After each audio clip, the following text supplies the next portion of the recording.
Good evening, gentle people. I am having a pleasant evening by myself in the apartment this evening, and I have some wine to share with you.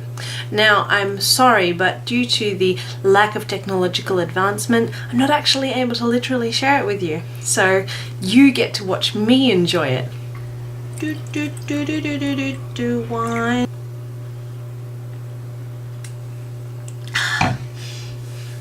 So I'm feeling really creative because I just finished, I finished last night, so not really just, but last night I finished making a dress that I started yesterday afternoon, and I felt way good because I just picked up some fabric out of my fabric bag, which is like huge, filled with lots of different fabrics, and I just picked it up and decided to make a dress.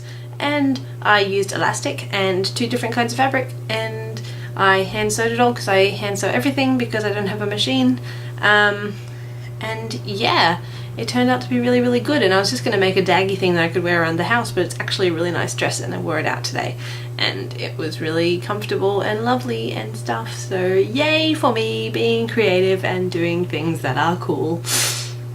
So up until about 5 minutes ago, one of my best friends, Holly, was actually here, and she's been here since like lunchtime, and it has spawned one of my New Year's resolutions. And I've decided to actually make realistic New Year's resolutions that I can really do. So I know in the last video I said I was going to really try hard to lose weight, and I am. But I'd rather my New Year's resolutions kind of lead towards something more significant that I can actually do and I am actually realistically going to give a go at.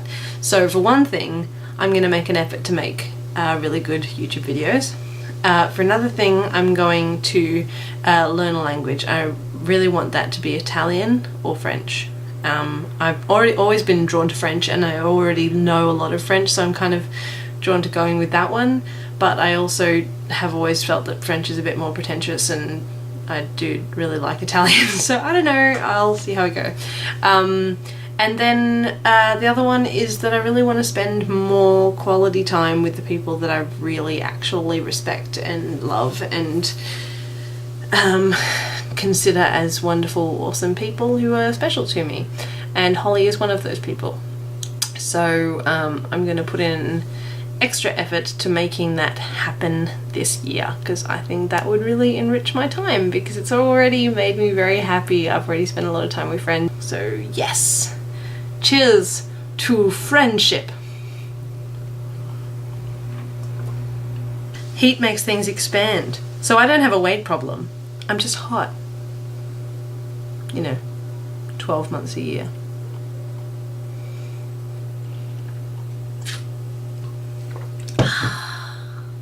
Refreshing. I've never been a red drinker. I don't know why I can't really work with red, but I've never really been able to work with red, and it might just be because I haven't had a red that I really like. There was one Shiraz that I tried once upon a time that I was able to drink a glass and a bit of, but I still kind of tired of the taste of it very quickly. But I'm a big fan of the whites and the sparklings. So yeah. Have you ever been so drunk when you go to a pub or a club that you actually really do try to get into the club by showing them something that's absolutely not your license or your proof of age card? I have numerous times really legitimately tried to get into a pub or club by showing them my bank card or my Medicare card or my library card, because it just seems like the right card at the time. And yet they always still let me in. Like, if I'm making that mistake and being so adamantly shoving it in your face going, this is what you want, I'm probably too drunk to be let into the place. You should probably not do that. Yeah. So it's January, and on the 26th of January is Australia Day. And anyone who is watching who is from Australia probably has some sort of opinion on Australia Day. Some people just like Australia Day because it's a reason to have a day off and they can, you know, get drunk and have fun and whatever.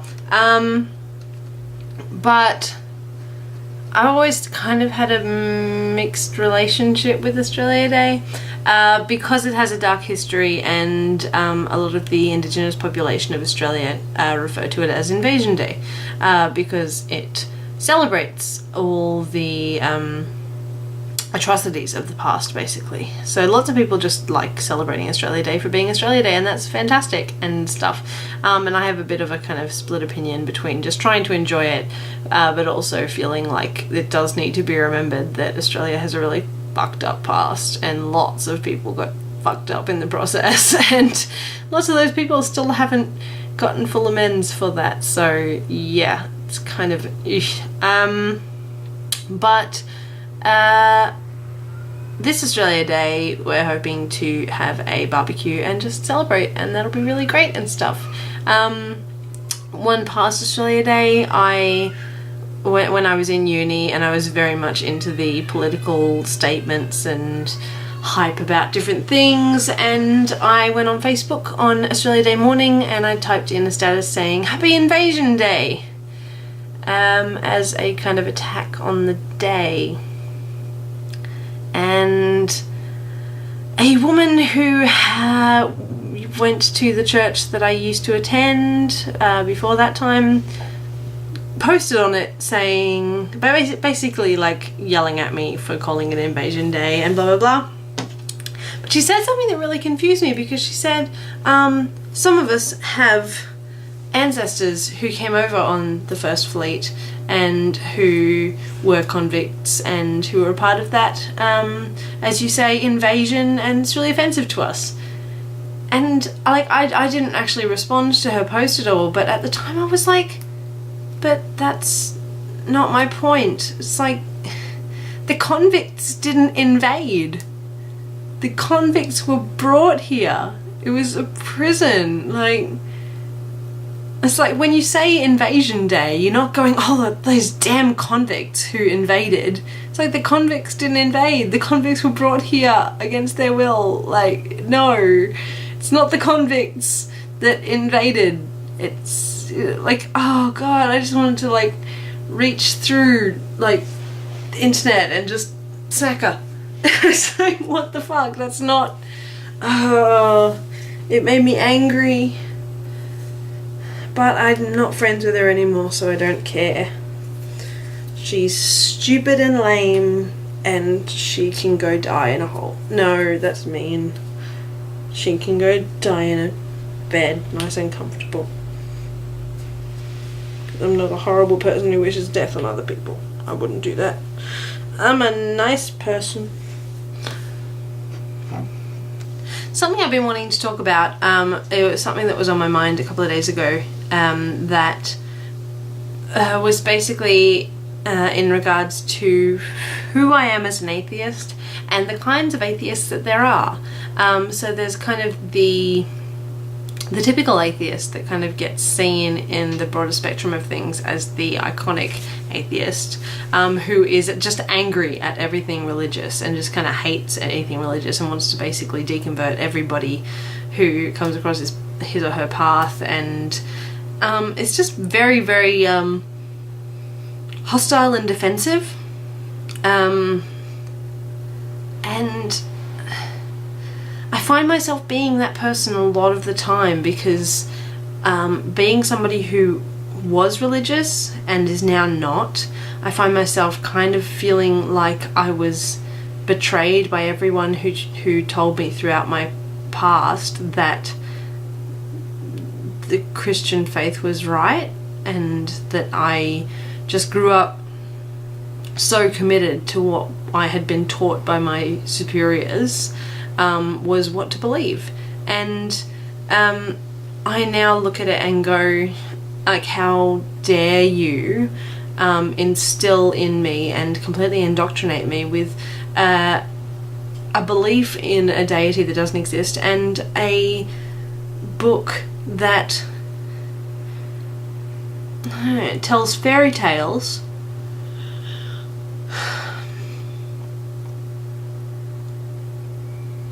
and encourages things like slavery and rape and like all of these absolute atrocities that if you talked to a Christian person about them, they'd probably deny that they were even in the Bible. And it's like, read your fucking holy book if you're going to start preaching about it. But I don't want to be one of those atheists. And it's like I'm fighting a devil inside me that is going, irony. Okay, devils, right, got it. It's like I'm fighting myself, and half of me really wants to be that angsty, angry atheist who just screams every time somebody says anything good about Christianity or any kind of religion or any god. But then the other half of me really wants to be like people, like Seth Andrews.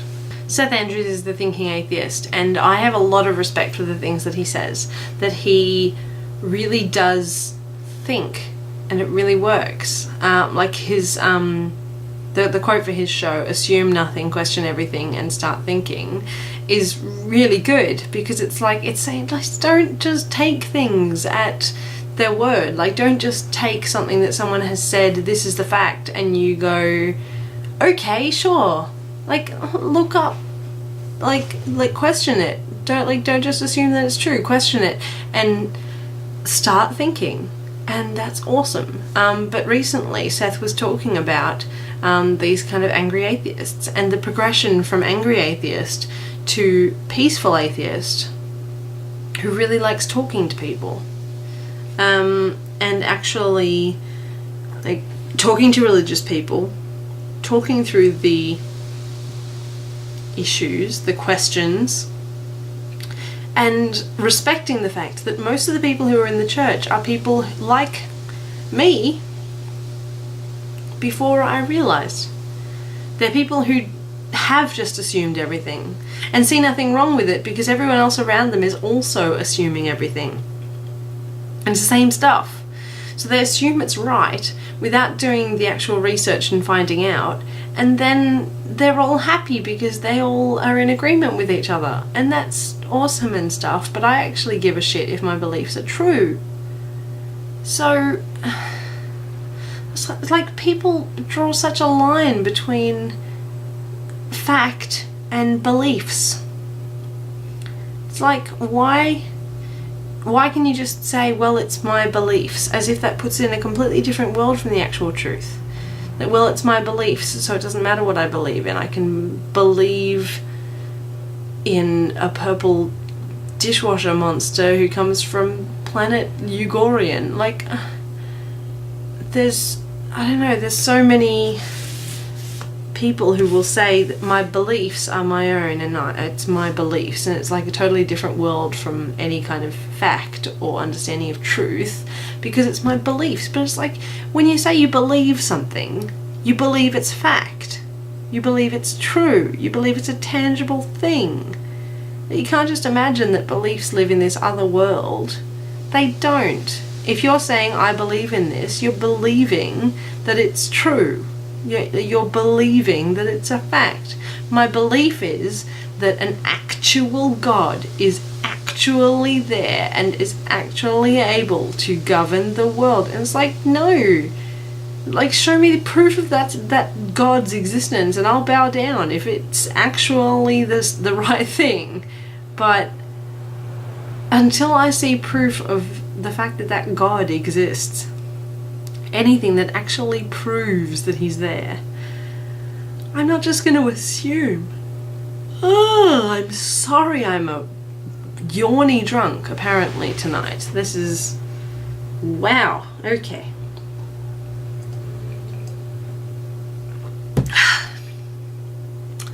This got a lot more serious than I was planning. Right. I've been getting really sick of my hair lately. It's getting really long, but I've also got a shitload of split ends.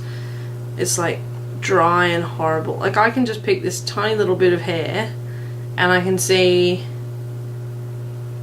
6 split ends in that much hair. Just this little bit, 6 split ends. And that's just what I can see at a glance. And I'm drunk, so I can't really see split ends.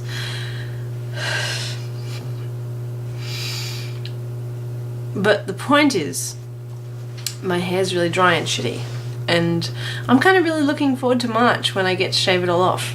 And I'm kind of getting, I kind of want to do it early, but then I've got to actually raise money.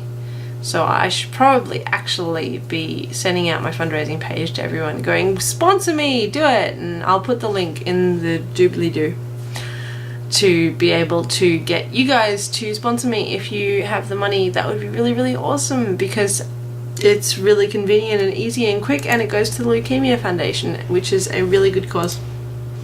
But I'm not going to get preachy at you. I get preachy at you about enough things as it is, so you don't need me getting preachy at you about donating to a cause that you know nothing about, maybe. So I'm not going to put the pressure on you with that. Enough YouTubers do that kind of shit. I'm not gonna, but if you want to donate, that would be really awesome. And I really want to break my record of 2,500, which is what I raised the first time I did it. This will be the 5th time I've done it, so this will be really exciting. And if I can break the $2,500 barrier, that would be really, really cool, and I will feel like I have truly accomplished something very awesome. So yeah, that's the plan.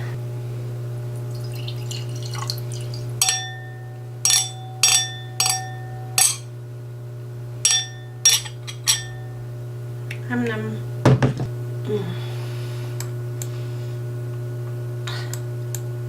This wine has a little bit of an after bite, a bit kind of like a sting in the tail, which I'm not used to. It's not altogether pleasant. I'll get used to it.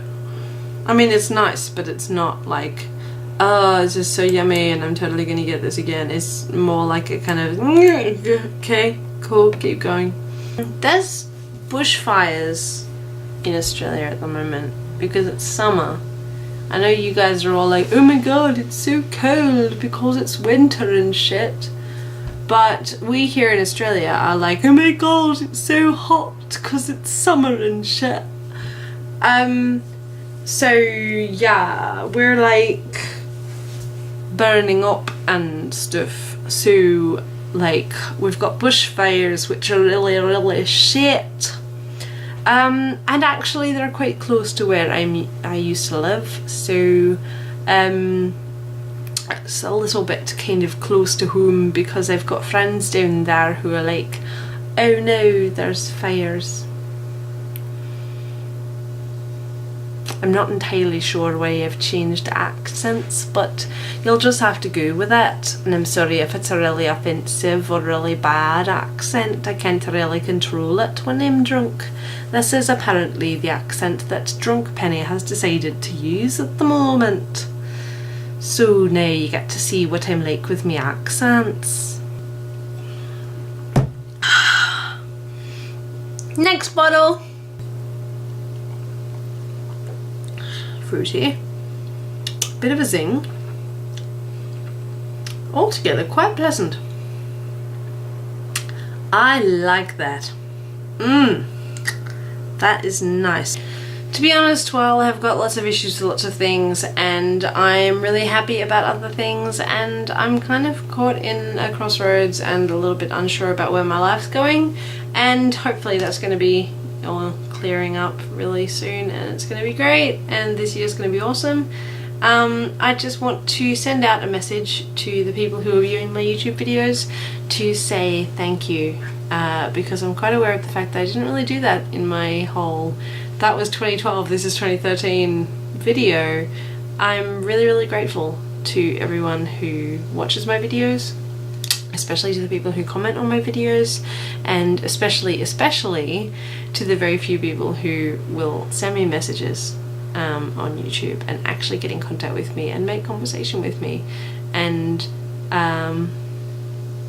the very few individuals who do that are really, really special to me, because they really show me that somebody is out there appreciating what I do, and somebody is out there looking at the way that I express myself and the way that I randomly shoot videos out into the void, unknowing whether or not anyone's gonna appreciate it, and they let me know that somebody does, and that I can be one of those YouTubers who, when you log on to YouTube and go to your subscriptions page and see if there's any new videos, you can go, awesome, Penny's put up a new video, and be excited for that. And I can be really, really grateful to people like that, because you make it worthwhile doing anything.